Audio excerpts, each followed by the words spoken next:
नमस्कार, नई परख के राष्ट्रीय मुद्दा कार्यक्रम में आप सबका स्वागत है। और आज के इस कार्यक्रम में रोज की तरह ही हमारे साथ प्रोफेसर अभय कुमार दुबे हैं, जिनसे हम देश की राजनीति से जुड़े कुछ प्रमुख मुद्दों पर बातचीत करेंगे। अभय सर नमस्कार। नमस्कार। छत्तीसगढ़ के मुख्यमंत्री की घोषणा हो गई काफी इंतजार के बाद, जी। और विष्णुदेव साय जो पूर्व केंद्रीय मंत्री हैं, उन्हें मुख्यमंत्री बनाया गया है। जी। तो भाजपा के इस निर्णय को आप किस रूप में देखते हैं? देखिए, अगर किसी आदिवासी चेहरे को मुख्यमंत्री न बनाया जाता तो इस बात पर मुझे आश्चर्य होता। आ, एक दो दिन पहले एबीपी चैनल पर हो रही चर्चा में मैंने साफ तौर पे कहा था कि भाजपा किसी न किसी आदिवासी को मुख्यमंत्री जरूर बनाएगी और उसकी ज्यादा संभावना छत्तीसगढ़ में ही थी। छत्तीसगढ़ आदिवासियों के नाम पर बनाया गया था, अलग प्रदेश। उसमें केवल आज तक एक आदिवासी मुख्यमंत्री मिला, अजीत जोगी, जो कांग्रेस के मुख्यमंत्री थे। बाद में वो काफी विवादास्पद भी रहे, लेकिन उसके बाद से लगातार न कांग्रेस ने न भारतीय जनता पार्टी ने छत्तीसगढ़ को आदिवासी मुख्यमंत्री नहीं दिया। इस बार क्या हुआ? इस बार सरगुजा इलाके की पूरी 14 सीटें थी, आदिवासी सीटें थी, वो भारतीय जनता पार्टी ने जीती। 2018 में ये सारी 14 सीटें कांग्रेस ने जीती थी। पूरी की पूरी सारी सीटें वापस आ गई। आप देखिए, छत्तीसगढ़ चुनाव का पूरा फैसला ही देखा जाए तो वो सरगुजा के चुनाव में ही हो गया। तो विष्णुदेव साय को बनाया गया है मुख्यमंत्री। और ये बहुत तजुर्बे, अगर राजनीतिक तजुर्बे के लिहाज से देखा है तो बहुत तजुर्बेकार है। जब छत्तीसगढ़ नहीं बना था, मध्य प्रदेश था, तो तब भी वो 2 बार विधायक रह चुके हैं। वो पंच अपने अपने गांव में पंच बनने से इन्होंने अपनी राजनीतिक करियर की शुरुआत की थी। पंच से फिर वो विधायक बने, फिर विधायक से सांसद बने, सांसद से केंद्रीय मंत्री भी रहे। 4 बार सांसद रह चुके हैं, यानी 20 साल तक तो वो सांसद रह चुके हैं। न जाने कितने कितने साल तक विधायक रह चुके हैं। फिर केंद्रीय मंत्री भी रहे। और पिछली बार 2019 में इन्हें लोकसभा का टिकट नहीं दिया गया था। अ, ऐसा भाजपा समर्थकों का मानना है कि भाजपा चाहती थी कि वो आदिवासियों के बीच में सांगठनिक काम करें। तो ये वहां से बातें आ रही हैं कि ये आदिवासियों के बीच में सांगठनिक काम करें, और उन्होंने जम के आदिवासियों के बीच में सांगठनिक काम किया। अभी जिस विधानसभा सीट से वो चुनाव लड़ रहे थे, तो अमित शाह उनका प्रचार करने के लिए वहां पर गए थे, और अमित शाह ने मंच से ही कहा था कि आप इन्हें विधायक बनाइए, इनको कोई बड़ी जिम्मेदारी देने की जिम्मेदारी हमारी है, हम इन्हें कोई एक बड़ी जिम्मेदारी देंगे। इस तरह की बात भी बोल के आए थे। ये बात भी वहां से आ रही है। अब ये सब बातें, जब कोई मुख्यमंत्री बन जाता है या कोई बड़ा पद दे दिया जाता है, उसका चयन हो जाता है, तो बहुत सारी इस तरह की बातें सामने आती हैं। तो ये तो धीरे धीरे मुख्यमंत्री के तौर पर उनका चाल चलन कैसा होगा, ये तो पता चलेगा। लेकिन पार्टी के अंदर और राष्ट्रीय स्वयंसेवक संघ के अंदर जितने भी खाने हो सकते हैं, उन सबको ये टिक करते हैं। मतलब राष्ट्रीय स्वयंसेवक संघ इनको पसंद करता है। इसके बाद में जो निवर्तमान भाजपा के मुख्यमंत्री हैं रमन सिंह, उनके भी ये खास आदमी है। अमित शाह ने जब उन्हें मंच से कहा, तो इसका सीधा मतलब है कि वो केंद्रीय गृह मंत्री भी उन्हें पसंद करते होंगे। और इतने बार वो सांसद और विधायक रह चुके हैं, तो जाहिर है कि उन्हें चुनाव लड़ने की कला में और चुनाव लड़ाने की कला में भी महारत हासिल होगी। तो देखा जाए तो भारतीय जनता पार्टी ने एक नए चेहरे का चयन किया है, लेकिन वो नया चेहरा राजनीति के लिहाज से कोई नया नहीं है। अ, और राजनीति के लिहाज से वो युवा ही है, 59 साल के हैं, जो कोई एक बहुत बड़ी उम्र राजनीति में नहीं होती है। तो मेरा मानना ये है कि भारतीय जनता पार्टी ने एक आदिवासी चेहरे को मुख्यमंत्री बनाए जाने के विरोध में एक तर्क बहुत चल रहा था। वो तर्क ये था कि भाई, जब आदिवासी को राष्ट्रपति पद दे दिया गया, उससे बड़ा पद तो कोई होता नहीं है, तो अब मुख्यमंत्री बनाने का क्या उसमें खास बात हो जाएगी। लेकिन सब लोग जानते हैं कि राष्ट्रपति पद का महत्व क्या है। और देखिए, भारत में कितने राज्य हैं जहां पे आदिवासी वोट बहुत महत्वपूर्ण है। आप गिनना शुरू कीजिए तो आप, मेरे ख्याल से 6 या 7 राज्य महत्वपूर्ण राज्य हैं जहां पे आदिवासी वोट महत्वपूर्ण है। कमल, आपने तो आदिवासियों के ऊपर काफी अनुसंधान किया है, और मेरे ख्याल से आदिवासियों के बारे में जितना आप जानते हैं, मैं तो उसका 10% भी नहीं जानता हूँ। तो मुझे लगता है कि भाजपा ने ये बिल्कुल सही कदम उठाया है, और इसका उसे छत्तीसगढ़ में ही नहीं, 2024 में दूसरे आदिवासी प्रांतों में भी इसका लाभ होगा। क्या ये कह सकते हैं कि इससे भारतीय जनता पार्टी ने 2 दिन आगे जो घटनाक्रम होने वाले उसका एक संकेत दे दिया है कि वसुंधरा राजे और शिवराज सिंह चौहान भी अब गए? देखिए, मैं ये मानता हूं कि वसुंधरा राजे के तो मुख्यमंत्री बनने की कोई संभावना नहीं है, कभी भी नहीं थी। आखिर तक आला कमान के साथ उनके संबंध अच्छे नहीं हुए। वो ज्यादा से ज्यादा ये कर सकती हैं कि उनके बेटे को जो राजस्थान में सरकार बनेगी उसमें कोई एक अच्छा स्थान, एक सम्मानजनक स्थान प्राप्त हो जाए और उनको केंद्र में कोई जगह प्राप्त हो जाए, यानी उनका राजनीतिक पुनर्वास हो जाए। इससे ज्यादा उनके हाथों में कुछ है नहीं। ये भी अब इस तरह की जीत हुई है, ये भी अब मोदी जी के हाथ में है, क्योंकि मोदी जी इस तरह का क्विड प्रो को, इस तरह की कि हम आपको ये देंगे वो हमें देंगे, वो इसमें विश्वास ज्यादा करते नहीं है। अगर उनका ज्यादा मन उखड़ा होगा तो शायद वो किसी को कुछ न प्रदान करें। मतलब बहरहाल ये तो भविष्य बताएगा। जहां तक मध्य प्रदेश का सवाल है, वहां पे जरूर मुझे कहीं ना कहीं ये लगता है कि वहां पर शिवराज सिंह चौहान एक कम से कम 5 से लेकर 10% मौका ऐसा है कि वो वापसी कर सकते हैं, क्योंकि वो ज्यादा सबसे ज्यादा कुशल राजनेता है। पिछले 5 साल भी वो सक्रिय रहे हैं राजनीति में और उन्होंने भारतीय जनता पार्टी के लिए काफी काम किया है। चुनाव में जिस तरह से उन्होंने मुहिम चलाई है पूरे मध्य प्रदेश में घूम घूम कर लगातार 1 साल तक, चुनाव से पहले भी, वो अगर देखा जाए पूरी चुनावी मुहिम का इतिहास देखा जाए तो वो कमलनाथ से भी ज्यादा सक्रिय रहे हैं, सभी से ज्यादा सक्रिय रहे, मतलब उनसे ज्यादा मध्य प्रदेश में चुनावी मुहिम के दौरान दौड़ धूप किसी ने नहीं की। और अभी भी इस वक्त भी वही सबसे ज्यादा सक्रिय है। आप देखिए इस वक्त बाकी लोग तो विधायकों से मिल रहे हैं, ये सब कर रहे हैं, लेकिन वो सब ये नहीं कर रहे हैं। वो तो उन सीटों का दौरा कर रहे हैं जहां पर भारतीय जनता पार्टी चुनाव हार गई है मध्य प्रदेश में। इस दावे के साथ अब हमें मोदी को 2024 में मुख्यमंत्री बनाना है। तो मुझे लगता है कि या तो उन्हें मुख्यमंत्री बनाया जा सकता है, लेकिन उसकी संभावनाएं 10% ही है। और अगर नहीं बनाया गया तो भी उनको एक बहुत कोई महत्वपूर्ण अच्छी जिम्मेदारी दी जाएगी, क्योंकि भारतीय जनता पार्टी उनकी जो प्रतिभा है राजनेता के तौर पर और जननेता के तौर पर, उसका इस्तेमाल करना चाहेगी। मुझे नहीं लगता कि भाजपा चाहेगी इस तरह के प्रतिभाशाली नेता को से लोकसभा चुनाव में उसकी सेवाओं से वंचित हो। ये जो भारतीय जनता पार्टी में मुख्यमंत्री चुनने की जो पूरी प्रक्रिया है, जिसमें देश के लोग आते हैं, विधायकों से मिलते-जुलते हैं, तो एक टीकाकार, एक पत्रकार को मैं सुन रहा था, उनका ये कहना था कि असल में जो पर्यवेक्षक जो आते हैं, उन्हें भी पता नहीं होता है कौन मुख्यमंत्री बनेगा, ये सारा तामझाम कर लिया जाता है, फिर दिल्ली से फ़ोन आता है कि इसके नाम की घोषणा कर दो। तो क्या ये पूरी प्रक्रिया सिर्फ़ एक दिखावा के रूप में है? देखिए, मैं तो ये मानता हूं कि जो पर्यवेक्षक आते हैं, शायद उन्हें नहीं पता होता है कि किसको कौन, आला कमान की पसंद कौन है।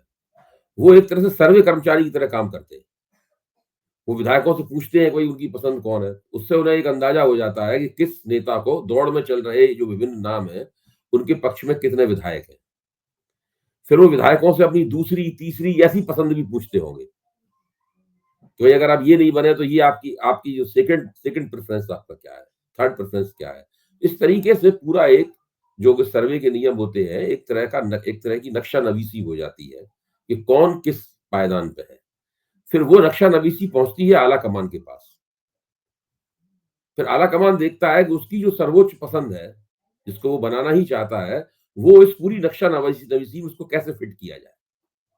फिर वो कवायद चलती है बैक चैनल्स के जरिए और ऐसे विधायक ढूंढे जाते हैं जो कि या तो उस पसंद को अपनी पहली पसंद पहले से ही मानते हो, या उस पसंद को अपनी कम से कम दूसरी पसंद तो मानते ही हो।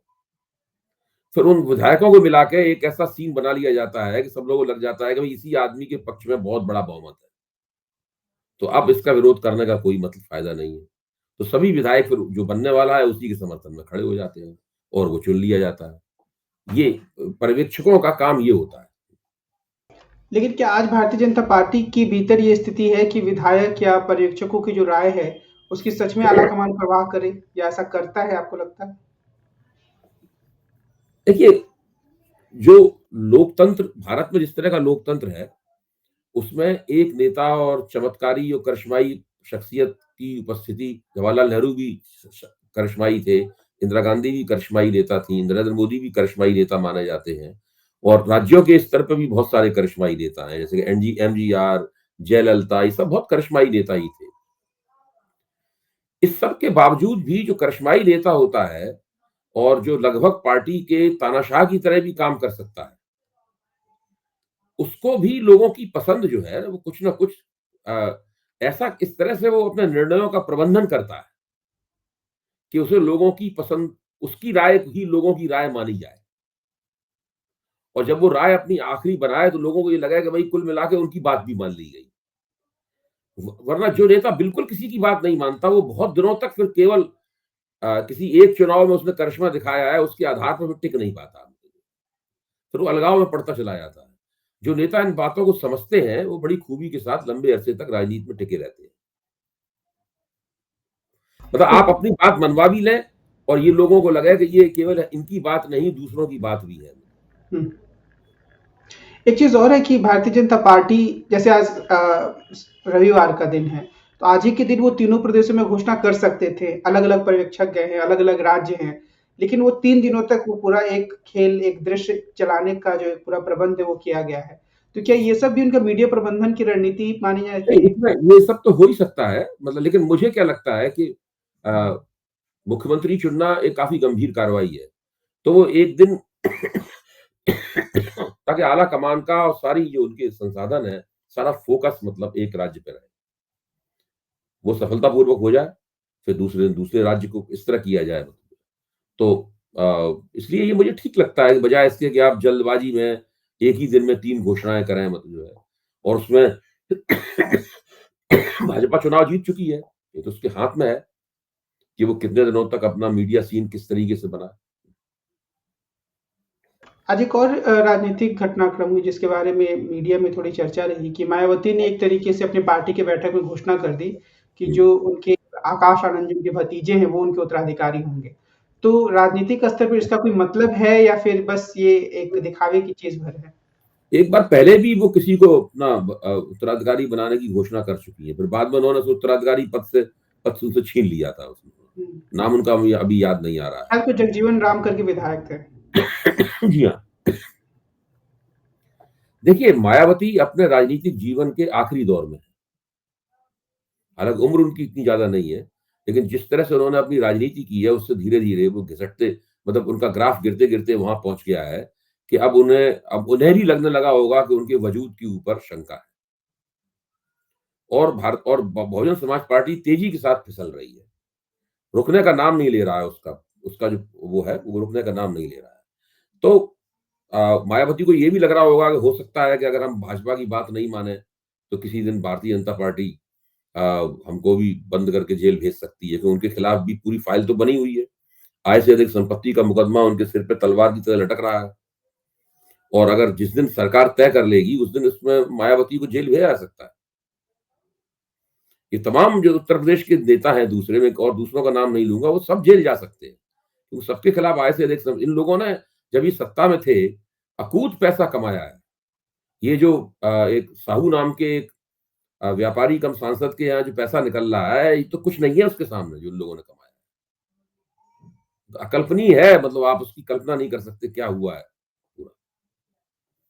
तो ये सब जो हुआ है, इसीलिए तो भारतीय जनता पार्टी हर जगह जीतती है। इसीलिए तो लोग कहते हैं दूसरे नेताओं के मुकाबले जब मोदी का नाम रखा जाता है, तो लोग कहते हैं कि नहीं, मोदी ठीक है भाई इनके मुकाबले तो, या इनके मुकाबले योगी ही ठीक है। मोदी योगी तो और भी ठीक है, मतलब इस टाइप की तमाम जो जनता में बातें चलती हैं, ऐसा थोड़ी ना है कि इन लोगों के पास कोई ऐसा इंजेक्शन है जो उन्होंने सब लोगों को, सब मतदाताओं को लगा दिया है और सब लोग एक ही बात कहने लगे हैं। एक मतदाता लोग भी कहीं ना कहीं तो तुलना करते ही हैं भाई इन नेताओं की उन नेताओं से, तब वो अपना अपनी बात तय करते हैं।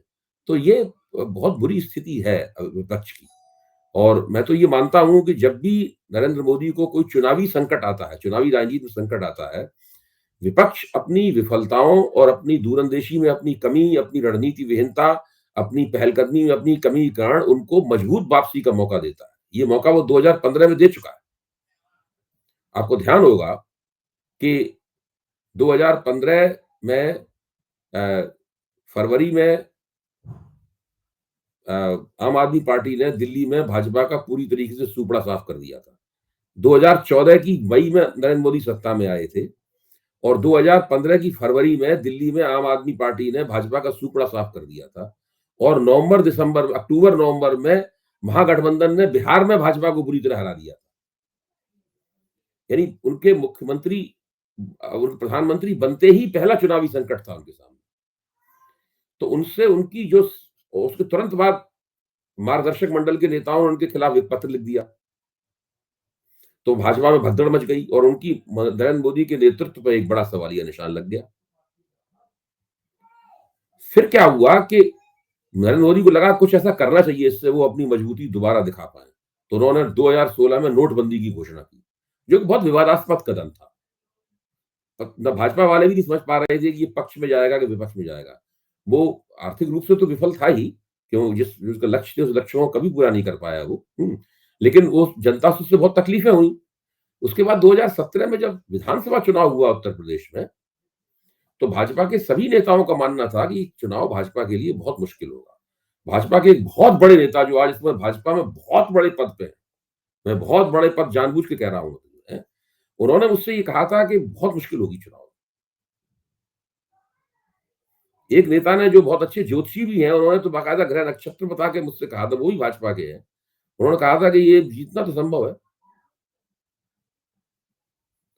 और चुनावी मुहिम के दौरान अमित शाह ने ये कहा कि अगर कोई उत्तर प्रदेश विधानसभा चुनाव के नतीजों को नोटबंदी पर रेफरेंडम मानना चाहता है तो मान ले, मैं उसके लिए तैयार हूं।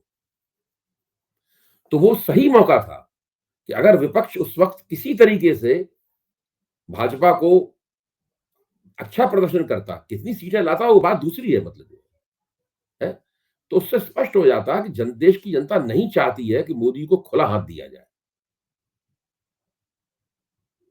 मतलब केवल 2014 की जीत, जो कि कांग्रेस जो एक एंटी कांग्रेस वेव थी, मतलब उसका परिणाम थी, मतलब भ्रष्टाचार विरोधी आंदोलन का नतीजा थी, केवल उसके आधार पर मोदी को जो मन में आए करने की छूट नहीं दी जा सकती। वो लोकतंत्र को अपने तरीके से नहीं चला सकते। लेकिन क्या हुआ उत्तर प्रदेश विधानसभा के चुनाव में? 3/4 बहुमत प्राप्त हुआ भारतीय जनता पार्टी।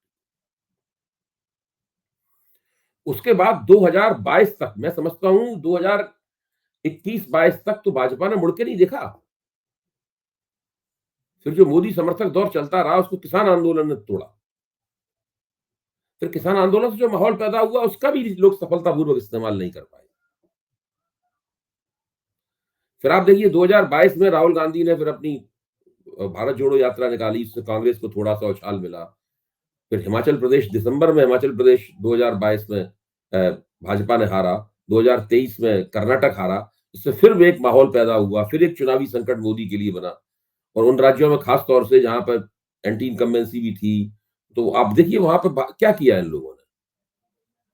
मतलब आप सोच सकते हैं कि अज्ञात कारणों से 20-25 दिन पहले कांग्रेस ने अपनी चुनावी मुहिम धीमी कर दी मध्य प्रदेश में। कार्यकर्ताओं के पास पैसे ही नहीं रहे कि वो चुनावी वोटरों की गोलबंदी में धन खर्च कर सके। मतलब ये सब जो ये इसकी कौन जांच करेगा? इस पे लोग दिमाग खपा रहे हैं कि ईवीएम में हैक कर ली गई। ये जो इंसानी ईवीएम हैक की हुई है, इसका क्या होगा? ये किसने हैक की ईवीएम? कमलनाथ के अंदर जो ईवीएम है, उसको किसने हैक किया? इन चीजों पर ज्यादा गौर होना चाहिए ना। वो नहीं करते हैं। जो आपने गड़बड़ियां की, उनको तो उस पर तो गौर। अब जो भूपेश बघेल के अंदर जो ईवीएम है, उसको किसने हैक किया? भाई, भूपेश बघेल जब एबीपी चैनल पे आए थे नतीजे निकलने से ठीक पहले, तो उन्होंने कहा था कि आदिवासी इलाकों में हम लोगों ने काफी जीत दर्ज की है। हमें लगता है कि हो सकता है कि वहां के लोगों के कुछ वहां एंटी इनकम्बेंसी हो सकती है हमारे खिलाफ।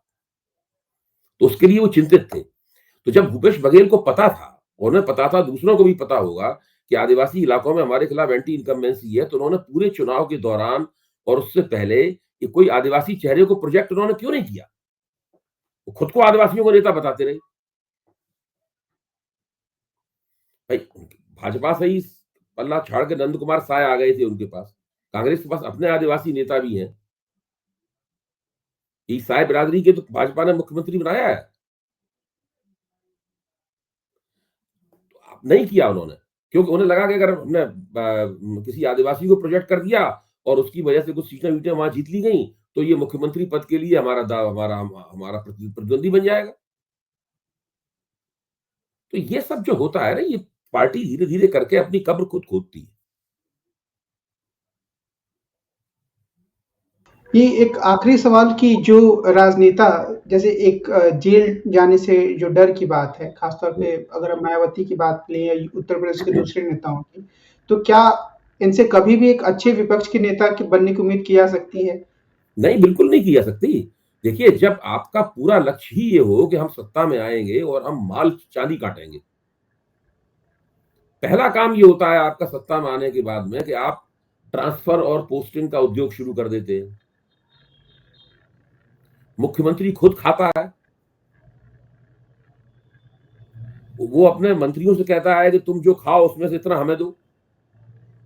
रोज शाम को इसकी मॉनिटरिंग होती है कि कितना खाया गया, इतना आया कि नहीं आया। आप कल्पना कीजिए, मतलब कि एक मुख्यमंत्री बैठा हुआ है या बैठी हुई है, हाँ? एक एक करके मंत्री उसके सामने आ रहे हैं, आप सीन कल्पना कीजिए। और मुख्यमंत्री आज कितना, तो उन्होंने कहा इतने करोड़ रुपए, तो जमा किया कि नहीं किया? कि हाँ साहब जमा कर दिया। नहीं जमा किया तो उसको फिर गाली गुफ्ता। अब जिस अफसर को आप पैसा लेके ट्रांसफर करेंगे, तो पहले तो कम से कम जो ट्रांसफर में पैसा खर्च किया उससे पहले वो कमाएगा वहां जाकर। तो इस सबका दबाव क्या बनेगा? जनता के ऊपर दबाव बनेगा। जनता अगली बार तो वोट देगी नहीं आपको। तो ये सब जो होता है, मतलब कोई सीमा होती है किसी चीज की।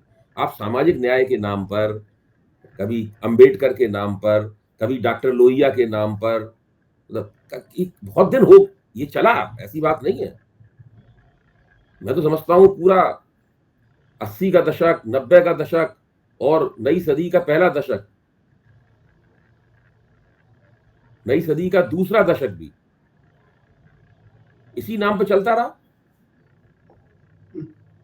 दूसरे दशक की शुरुआत आप सोचिए ना, 2007 में मायावती को पूर्ण बहुमत प्राप्त हुआ, 2012 में अखिलेश को पूर्ण बहुमत प्राप्त हुआ।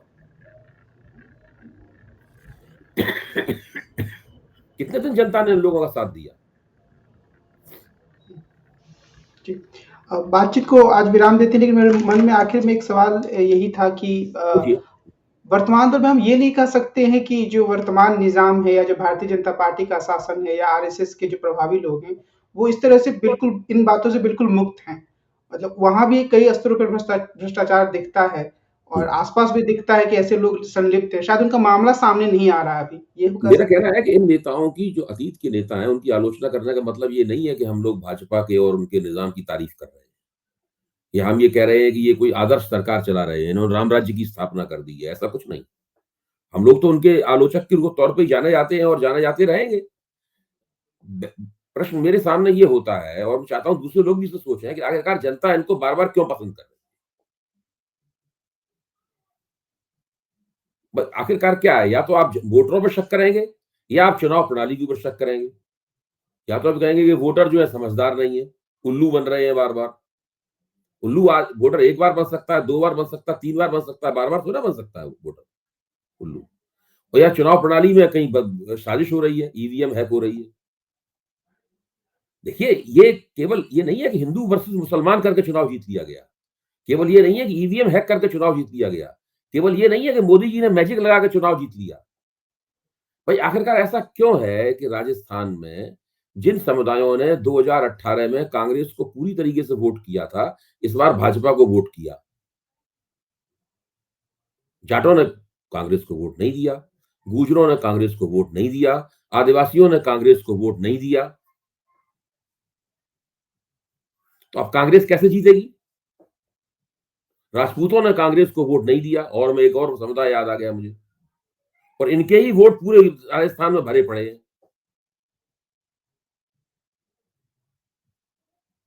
तो अब ये मतलब देखिए, अगर इतने बड़े बड़े समुदाय उन्होंने कांग्रेस को वोट दिया होता और ईवीएम से बीजेपी के वोट निकलते, आप सोचिए उस वक्त क्या होता। आप कल्पना कीजिए कि राजस्थान के आदिवासियों ने, राजपूतों ने, जाटों ने और गुजरों ने, इसमें राजपूत और जाट तो बहुत बड़ी ताकतवर समुदाय है वहां के, उन्होंने दिया होता कांग्रेस को वोट और भाजपा के वोट निकलते ईवीएम से, तो हंगामा नहीं कट गया होता, बड़े-बड़े जुलूस निकलना शुरू हो जाते, लोग सड़कों पे निकल आते कि भाई ये क्या हो रहा है? लोग घर में थोड़े बैठे रहते। ये बात सही, तो ये मैं कह रहा हूँ इन सब बातों पे गौर करने की ज़रूरत है कि बजाय इसके कि हम लोग इस तरह के नकली किस्म के और फर्जी टाइप के तर्क दें और वो सब बातें करें, जो सामाजिक शक्तियों का संतुलन जो भाजपा अपने पक्ष में कर लेती है, उनको अपने पक्ष में करने की कोशिश इन्हें करनी चाहिए। और जब कांग्रेस अपने पक्ष में कर लेती है, तो वो जीत जाती है चुनाव। जहाँ जाए, वैसे कर्नाटक में अपने पक्ष में कर लिया था, कर्नाटक में जीत गई चुनाव। तेलंगाना में अपने पक्ष में कर लिया, वहाँ जीत गई चुनाव। तो आज की बातचीत को हम यही विराम देते हैं। हम कल फिर मिलेंगे और देश की राजनीति से जुड़े कुछ महत्वपूर्ण मुद्दों पर प्रोफेसर अभय कुमार दुबे से बातचीत करेंगे। कार्यक्रम को समाप्त करने से पहले मैं आप लोगों से अनुरोध करूंगा कि आप हमारे साथ नियमित रूप से जुड़ें, नई परख चैनल को सब्सक्राइब करें। आज की बातचीत के लिए सर आपको बहुत बहुत धन्यवाद। हम कल फिर मिलते हैं। नमस्कार।